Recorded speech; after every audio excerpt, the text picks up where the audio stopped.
เออช่วงผู้บ่าวอีกเลยบอสบายบายอีกยืนไปเห็นทางเพิ่งนะอยู่ในดอนไอ้เนี่ยมันกุกบกทางเมื่อน่ะนั่นเองทางห้องนั่นแบบสว่างค่ะต้นใหญ่พี่ล่ะ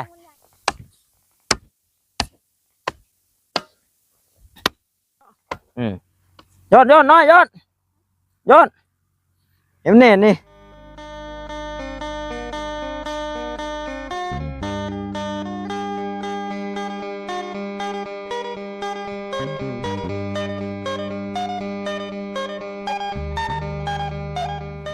ยกเนาะเล็มแล้วเล็มอีกแต่กระเบาะมันโอ้ยพี่น้องเอ้ยเล็บมันแตกเลยไอ้ว่ามันสิบ่แตกแล้วบัดมันสิตายได้แล้วบัดนี้มันบ่มีเวลามันบ่มีเวลาใหญ่จะเอาไปยังหน่อยบ่หลายกะตัวมีอ๋อเอาสบายดีเนาะนุบทั้งสองมือแน่โอ้เนาะโดยสบายดีโอเคเนาะไปพี่น้องเอ้ยคลิปนี้ก็สิออกให้งานเลยได้พี่น้องพูนแต่พอเราใส่แล้วจวดกาดเลยเบิ่งเดี๋ยวสิบ้านปักลักให้เราก่อนเนาะผมแล้วก็นี่แหละนี่แถวขาของเราน้ำเห็นเราส่วนเต็มพี่น้องเอ้ยทั่วเนาะจังใดก็ขอกราบทักทายสบายดีกับพ่อแม่พี่น้อง FC กันเบิดสุขุสุคนเด้อพี่น้องเด้อบ่ว่าอยู่ทางฝั่งลาวฝั่งไทยหรือว่าทางต่างประเทศนํเนาะ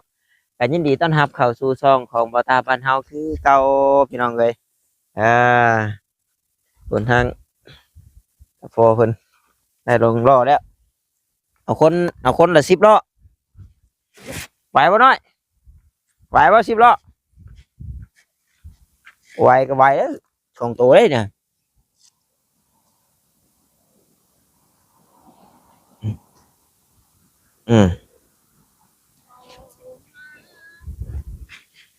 นี่กับมันนี้อย่างเนาะมันเพียงนี้นี่นะ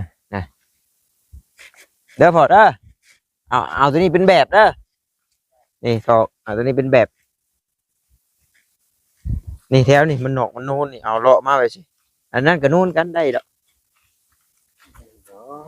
ไปหาแนวตั้งกล้องก่อน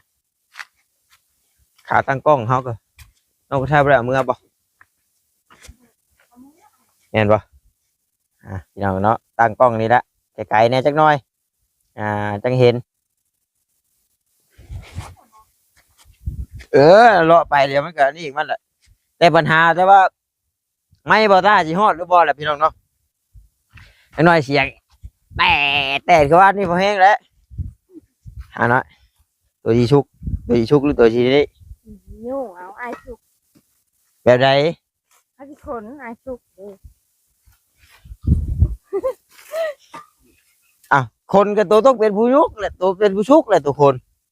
แต่พ่อชุกเฮาชวดโอเคอันนั้นเขาเอิ้นขนน่ะนี่ส่วนนี่ฮะ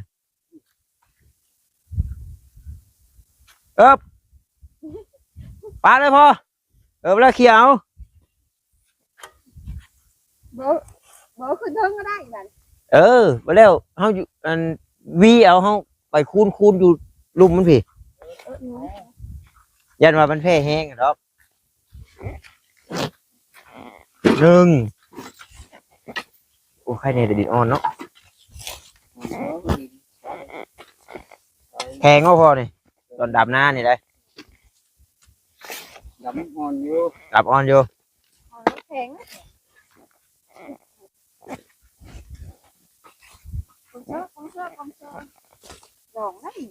ดองใช่ว่าได้ไปน้ำเขาบ่ใช่พอบ่ต้องมาขึ้นเทิงเด้อยำนักเจ้าปักลักโอ้เราได้เด้อเฮ้ยโอเคได้ก็ขึ้นฮะนี่ได้นี่ก็ซื้อแล้วนี่เราได้กันนี่ก็เอาเลี้ยงไปนี่ได้เพิ่นจะเท โอ้บ่ไรก็บ่พี่บ่เวเนาะกายขึ้นเลย อะไรก็บ่พี่ บ่ไรบ่พี่ได้น่ะพี่น้องเนาะเอากล้องใกล้ก่อนเจ้าอันเพิ่นมาแล้วเหรอวะเช้านี่น่ะ บ่พี่ได้ มาแล้วเหรอวะ มากินข้าวแล้วก็ เมื่อสิ บ่เมื่อม บ่นี่เราขึ้นเฮือนน้องนั่นน้องผ้าน้องงา ถ้าก็ขึ้นรถไปอีกนะถึงรถแล้วรถมาอีกหนึ่ง อ่าขึ้นเฮือนน้องผ้าน้องงา วันนั้นมันนี่วันปลาหัด เอามันมีตลาดนัดบ่ นี่แต่วันเสาร์ เออ นี่ถึงอาทิตย์ถึงวันเสาร์ เออ ลบเล็ก เอาเว้าอยู่ ตัวใหม่ครับ ถ้าเป็นไปได้นะบัดนี้อันนี้อีหลีนั่นตัดออกโลกเชือกเนาะบ่แม่นหยังดอก ครับเส้นมัดเล่น เฮาย่านผ้าลงชัยมันนี่กับอันเฮาย่านงาไม้งาทองงาเชือกน่ะมันสิตกใส่หลังคาเฮือนห่ะเอาบ่ได้ไกลเด้อเจ้าแหนมึงแม่กับหลังคาเฮือนแต่คือมัน เป็นตัวใหม่ขึ้นนี่ตัวใหม่ขึ้นทำมานี่ขาดทุน เออ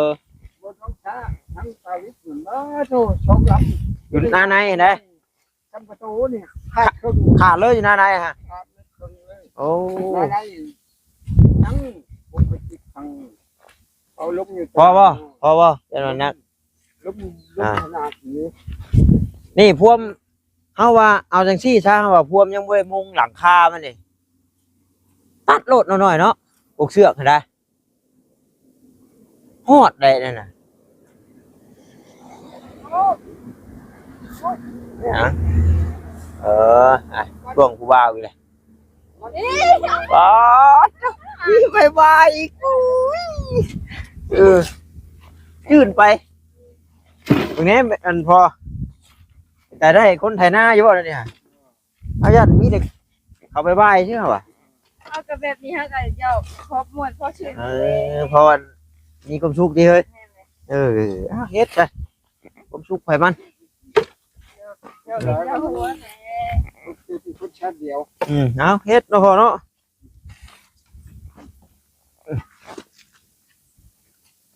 เห็นว่าคนผู้มือ เป็นอะไร ลังไปเลย ลังไปเลย มาหาสอนถาม ก็บ่แน่บ่นอนแล้วพี่น้องเนาะเป็นจังว่าความตายแขนคอสู่บัดยางตื่นแม่ตื่นมื้อเช้าเห็นหน้าจังว่ายังเพิ่นว่ามันมีอยู่เด้คำว่า อยู่ในหน้าแข่งให้เนาะ เป็นอะไรคือหน้าแขก แล้วก็ตาย แล้วว่าพุทธชาติ เงินที่เหลืองก็พอ พ่อ บอกพ่อพ่อเมื่อวันกับที่เขา ก็ตุยเด้อ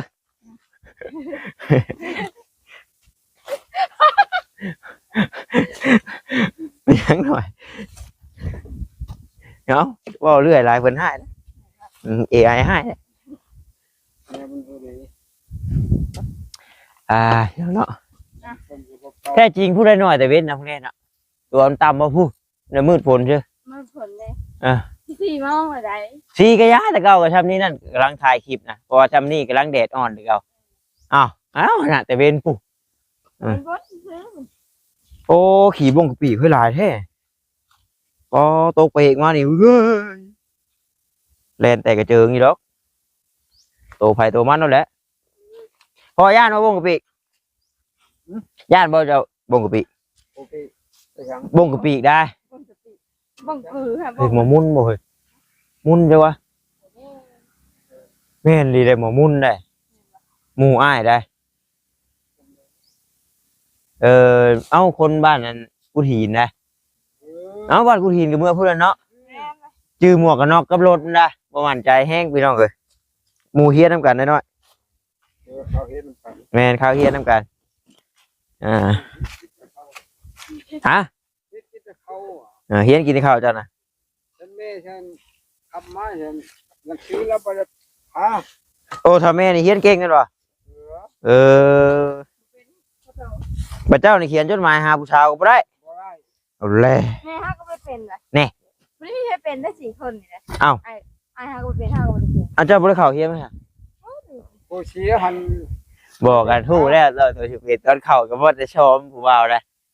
ลี โอ ผู้เสียหันบ่ได้ค่าน่ะเป็นชื่อ เออ มันก็บ่ชอง อ่า เด้แต่ก่อน บวชเฮียนบวชน้ำเฮียนน้ำ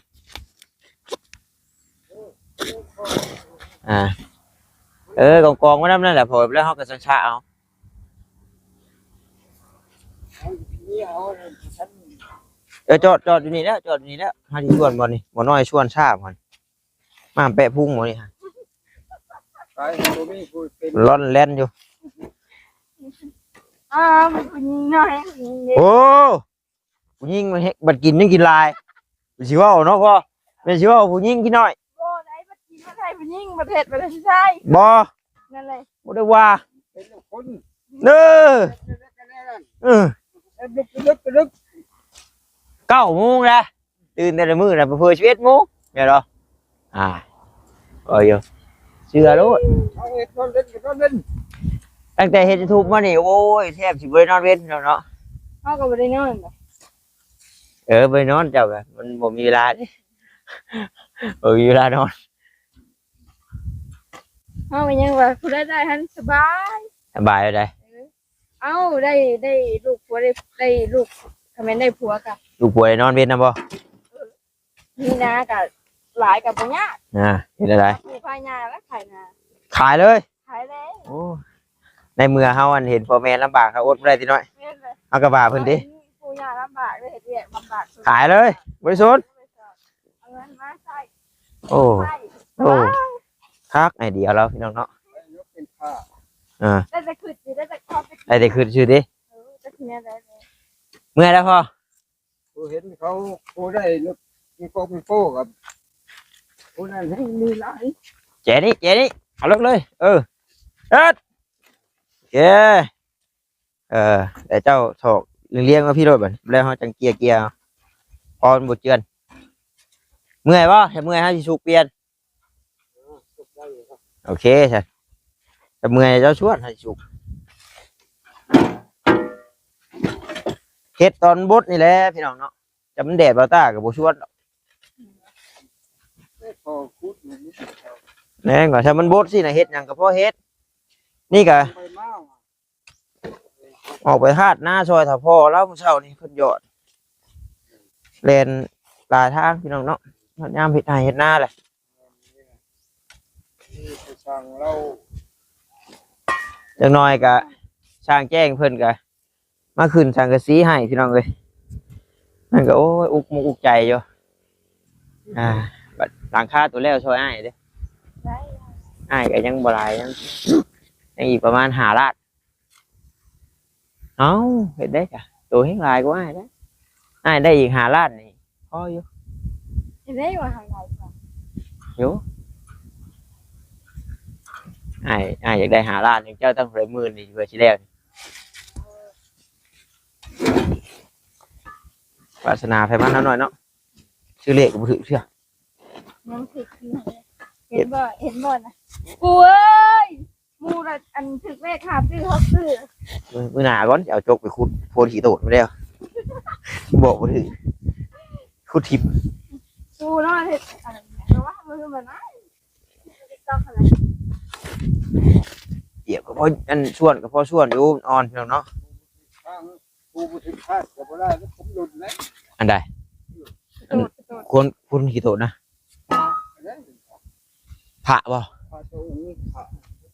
แต่อยังน้อยนะเฮาเคยได้เฮาเอาไม้ไปขุดเลย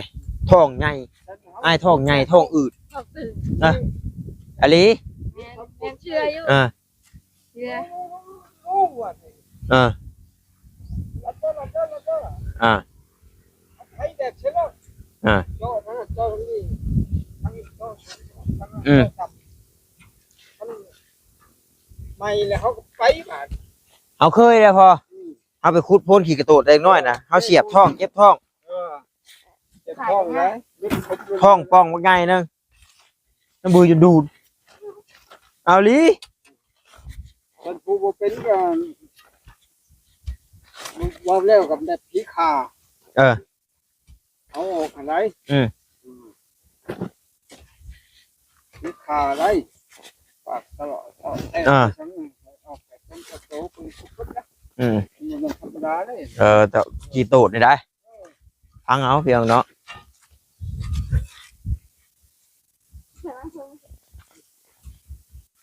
จะเพื่อ เอาเฮ็ดพอดไปน้ำพุดไปน้ำคือเลยหน่อยว่านี่ก็หาบน้ำพุดมึงแตงกับพอดไปน้ำFC อยากเบิ่งยอดตัวพอดนี่แหละว่า ก็มาคิดฮักคนชอบล้ำคุณกาทั้งวันกาชอกับตัวนี่ฮัก อีใช่ เออ เออ เลยช่างเข้าไปเลย หมากอะนะหมากให้บ่เป็นว่าพอเห็นว่าแถวนี้มีก็ให้บ่มีบ่เพิ่งเจ้าเอาได้ว่าพอเอาเห็ดทางเพิ่งนะ อยู่ในดอนไอ้เนี่ย มันบกทางเมื่อน่ะ นั่นเองห้องนั่นแบบสว่างค่ะต้นใหญ่ ไม่ได้ ต้นใหญ่ เอาเนื้ออยู่ยันว่าเจ้าได้เอามา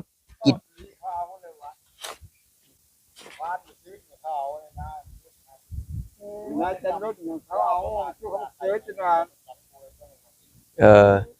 ว่าฝนตกพามันแล้วอยากดื้อเลยเพิ่งนี่ถ้าฝนตกพาเนี่ยดื้อแต่ว่าฝนบ่ทันตกห้ำแหละได้อยู่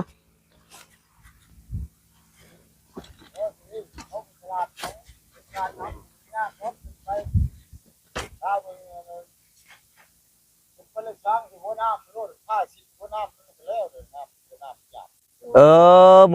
มอนี่วิธีนั่นเป็นบ่เอาเลยได้ความรู้ได้พี่น้องเนาะ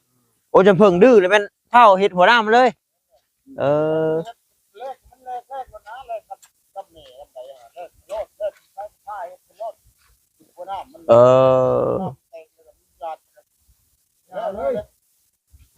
อฮะพี่น้องเนาะพังเอาเด้อพี่น้องเด้อผู้ใดอยากตีเพิ่งพอแล้วว่า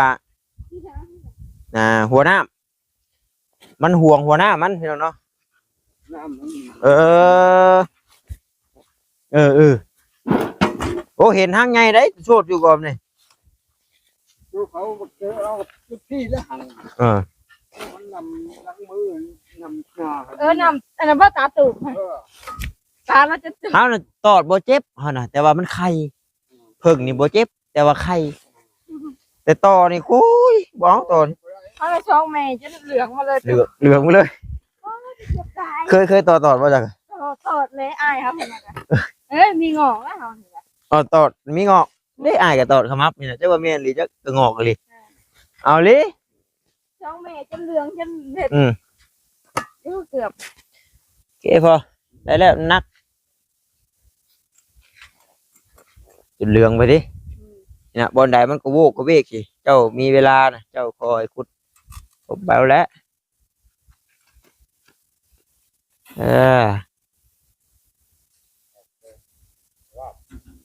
โอ้ยมันดินมันยังบ่แจ๊บดินเท่าคูนขึ้นแม่น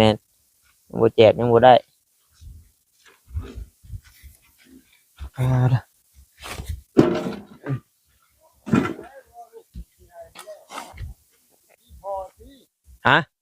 ว่ามันเป็นที่พอแล้วว่าไม่ว่าที่พอมันนอนเผาเลย แน่ว่าน้อยเดียวมันก็เนาะ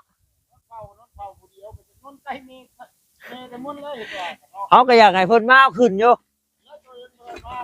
าเชื่อมันสั่นด้วยมันสั่นก็โยกอะไรก็มากก็สั่นก็อยู่เนี่ยก็ไม่ไกลเลยจ้ะ นั่นก็นอนเดียว เจ้าล้มโลดเด้อเจ้าล้มโลดกับเราฮะ มาอยู่ก้อนหน่อย เขาเที่ยวมาไกลแล้วว่าอยู่มามื้อใดก็บ่เห็นเฮ็ดโอ้ยว่า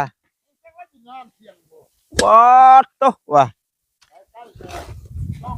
เรื่องงามพักกันนอนแล้วก็รอมาวันอย่างคน ไปสิเว้าหยอกเพิ่นอยู่ อย่าง ใกล้ ใกล้ตรงไหนเนาะ ยาวโอ้ยแปลงก่อนบัดนี้คักแท้น่ะจกแล้วชับนี่น่ะเอาลิหยุ่มแล้วตัวหมักเต้นเฮ็ดแล้วแหละสาวระวง ผ่านดอกเขา บ่ผ่านบ่มีแอวที่น้อยไอ้กระดุดอยู่ดิบ่ผ่านสาวระวงนี่ต้องหุ่นเฟี้ยวๆหุ่นเฟี้ยวๆแอวกิ้วๆเลยตัวนี้บ่ได้ใช้ชิ้นเฮ็ดปุกเลยนี่คือกระปุกกัน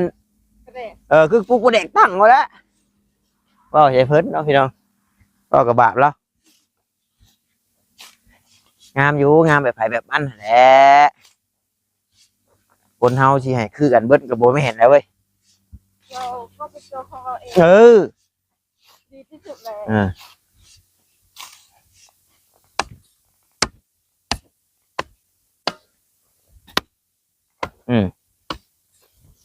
โอ้เผื่อมันเจือนฮอดพี่นั่นก็แน่นแล้วบัดนี้